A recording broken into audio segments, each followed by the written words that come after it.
ஹல்லேலூயா. கர்த்தருடைய பரிசுத்த நாமத்திற்கு மகிமை உண்டாவதாக. இன்றைக்கும் இயேசப்பா நமக்கு கொடுக்கிற வார்த்தை ஏசாயா தீர்க்க தரிசன புஸ்தகம் 13வது அதிகாரம் 3வது வசனம். நான் பரிசுத்தமாக்கினவர்களுக்கு கட்டளை கொடுத்தேன். ஆமீன். கர்த்தர் பரிசுத்தமாக்கினவர்கள் அப்படின்ட்டு பார்க்கிறோம். ஏசப்பா தான், கர்த்தராகிய இயேசு கிறிஸ்து தான் நாம் ஒவ்வொருவரையும் பரிசுத்தமாக்குகிறவர். அவர்தான் பரிசுத்தமாக்குகிறவர். நம்மை நாமே சுத்திகரித்து கொள்ளவோ, நம்மை நாமே பரிசுத்தப்படுத்தி கொள்ளவோ நம்மளால முடியாது. நம்முடைய சுயத்தினாலோ, நம் சுய காரியத்தினாலோ, சுய பலத்தினாலோ நம்மை நாம் பரிசுத்தவான்களாக மாற்றிக்கொள்ள முடியாது. பரிசுத்தமுள்ள கர்த்தரே நம்மை பரிசுத்தமாக்குகிறார். நான் பரிசுத்தமாக்கினவர்களுக்கு கட்டளை கொடுத்தேன் என்று சொல்கிறார். அவர் தான் நம்மை பரிசுத்தமாக்க முடியும். அதுதான் வேதத்திலும் இயேசு கிறிஸ்துவின் ரத்தம் சகல பாவங்களை இன்னைக்கு நம்மை சுத்திகரித்து பரிசுத்தமாக்கும் என்று பார்க்கிறோம். எபிரேயர் 13வது அதிகாரத்திலையும் பழைய ஏற்பாட்டிலே 13வது அதிகாரம் 12, 13, 14 வசனத்தில் நாம் பார்க்கும்போது, பழைய ஏற்பாட்டிலே ஒரு நிந்தை சுமந்த பஸ்கா ஆட்டுக்குட்டி பாளையத்திற்கு புறம்பே அடிக்கப்படும். அந்த பாளையத்திற்கு புறம்பே இந்த நிந்தை சுமந்த பஸ்கா ஆட்டுக்குட்டி அடிக்கப்படும். அதன் ரத்தம் நிலைக்கால்களில் பூசப்படுமா. அதே போல புதிய ஏற்பாட்டில் நமக்காக அடிக்கப்பட்டவர் தேவ ஆட்டுக்குட்டியான இயேசு கிறிஸ்து. ஆமீன். அவர் அடிக்கப்பட்டு நமக்காக அடிக்கப்பட்டார். அதே தான் இந்த வசனத்திலையும் தம்முடைய சொந்த இரத்தத்தினாலே ஜனத்தை பரிசுத்தம் செய்யும்படியாக நகர வாசலுக்கு புறம்பே தள்ளப்பட்டார். சொந்த இரத்தத்தினாலே பரிசுத்தம் செய்தாரா. நம்மை பரிசுத்தப்படுத்துகிறவர் கர்த்தர்.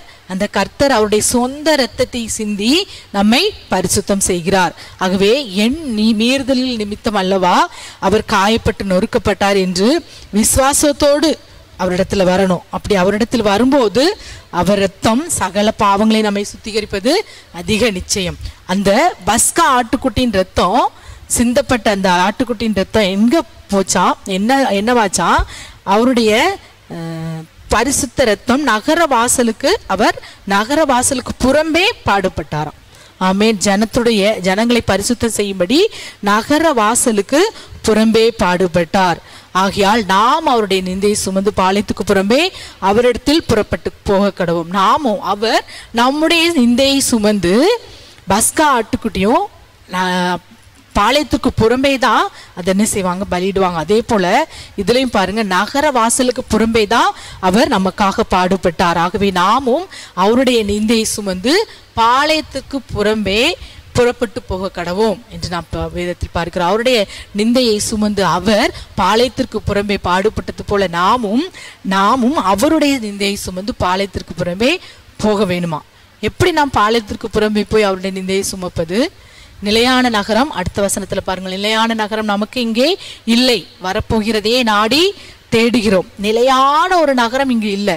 நாம் இன்னைக்கு என்ன நினைக்கிறோம், அந்த நகரத்துக்குள்ளே, நம்ம இந்த சிட்டிக்குள்ளே, நம்ம சொந்த பந்தங்களுக்குள்ளே, நம்ம குடும்பங்களுக்குள்ளே நம்ம வாழணும், ஐக்கியப்படணும், நல்லா இருக்கணும்னு நினைக்கிறோம். இதுல இயேசு கிறிஸ்து நகரத்திற்கு புறம்பே தான் பாடுபட்டார். அவர் புறம்பே தள்ளப்பட்டார். நாம் அதே போல இந்த எல்லா காரியத்திற்கும் நாம் நீங்களாக்கி என்ன செய்யணும், புறம்பே வேறு பிரிக்கப்பட்டவர்களாய் நாம் தனியா வந்து, அவர்களோடு இல்லாதபடி நாம் தனி நபராய் வந்து நாம் என்ன செய்யணும், பாளையத்திற்கு புறம்பே நாம் கிறிஸ்துவோடு கூட என்ன செய்யணும், பாடுபடும்படி, அவருடைய நிந்தையை சுமக்கும்படி அவரிடத்தில் புறப்பட்டு போக கடவோம். நிலையான நகரம் நமக்கு இங்கே இல்லை. நிலையான நகரம் இங்கே இல்லை. வரப்போகிறதையே நாடி தேடுகிறோம். அந்த நிந்தையை சுமப்பது என்னது?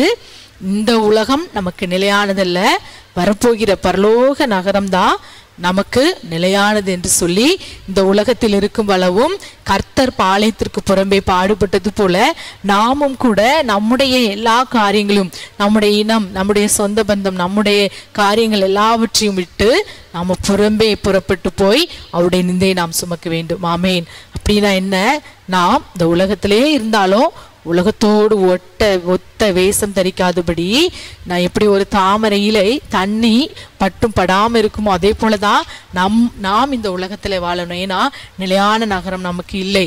இந்த நகரத்தில் உள்ளவர்களோடு கூட சேர்ந்து ஐக்கியப்பட்டு அவர்களோடு கூட, அவங்க செய்யறாங்க நானும் செய்யறேன், அவங்க இதை செய்யறாங்க நானும் செய்யறேன், இந்த ஒரு வார்த்தை கிறிஸ்தவ பிள்ளைகள் வாயிலிருந்து வரவே கூடாது.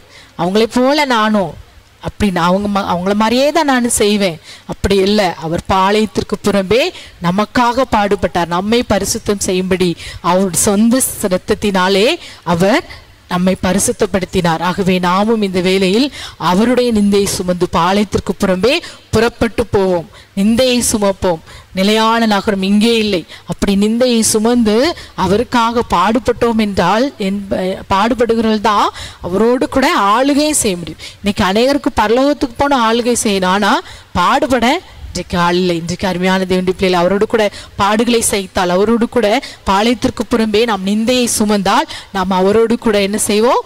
நிலையான நகரத்திற்கு நாமும் போவோம். ஆகவே இப்போ தலைகளை தாழ்த்தி கண்களை மூடி நாம் ஜெபிக்கலாம். அப்பா உம்மை ஸ்தோத்திரிக்கிறோம்ப்பா. இந்த உலகத்திலே நாங்கள் வாழ்ந்தாலும் இந்த உலகத்திற்கு நாங்கள் புறம்பே தள்ளப்பட்டவர்களாய், அப்பா நீர் எப்படி எங்களுக்காக நகரவாசலுக்கு புறம்பே அப்பா எங்கள் நிந்தையை சுமந்தீரோ, அதே போல கூட கர்த்தாவே நாங்களும் உடைய நிந்தையை சுமந்தவர்களாய் அப்பா நாங்கள் நகரவாசலுக்கு புறம்பே நாங்கள் புறப்பட்டு போக நீர் கிருபை செய்யுங்கப்பா. எல்லாவற்றையும் விட்டு உமக்காக புறப்பட, எல்லா காரியங்களையும் உலகத்தின் காரியங்கள், உலகத்தில் உள்ள அப்பா மற்ற நபர்களை போல கூடிய வாழ்க்கை எல்லாவற்றையும் விட்டு நாங்கள் புறப்பட்டு போக, எல்லாவற்றிலிருந்து வேறு பிடித்த வாழ்க்கை வாழ நாங்கள் புறப்பட்டு போக இந்த நாளில் கிருபை செய்யுங்க. அந்த சிந்தையை எங்கள் ஒவ்வொருவரிலும் உண்டாகட்டும். கிறிஸ்துவின் சிந்தை எங்களிடத்தில் உண்டாகட்டும் அப்பா. நிலையான நகரம் இங்கே இல்லை, நாங்கள் வரப்போகிறதை நாடி தேடுகிறோம் என்ற ஒரு விசேஷித்த கிறிஸ்தவர்களாய் அப்பா இந்த நாளில் எங்கள் ஒவ்வொருவரையும் மாற்றும். இந்த தீர்மானத்தோடு வாழ கிருபை செய்யும். சகல துதிகன மகிமை ஒருவருக்கே செலுத்துகிறோம். இயேசுவின் நாமத்தில் ஜெபிக்கிறோம் நல்ல பிதாவே. ஆமேன், ஆமேன்.